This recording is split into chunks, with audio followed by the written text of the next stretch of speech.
Ngayon nga guys, ay magcha-chop ako ng, ayan, anong tawag dito? So, ito ay bayabas. So, yung mga bayabas na hinog, syempre hindi na rin kasi masyadong kinakain at saka kinakain na lang ng ibon. So, ipapakain ko na lang ito siya sa manok. So, icha-chop ko siya para mas yung mga manok ay hindi sila nag-aagawan. Ayan, mas madali nilang makain kasi kapag chop. Unlike sa hindi chop ay mahihirapan sila. So, ganun guys. O yun. So, ito ay mas malaki siya guys, oh. Hinog-hinog pa talaga siya guys. So, tabi muna natin siya. Then, slice tayo ulit.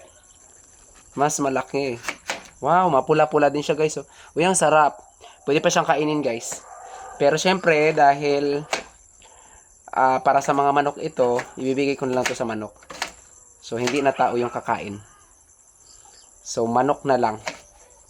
Dahil malambot ito sa mga manok, kaya pwedeng-pwede ito sa kanila. Kaya ito na ang ating icha-chop. Sarap ito guys. So yung iba hinog pa guys, oh. Ayan, oh. Meron din itong katamtaman, kaso lang nahulog din siya.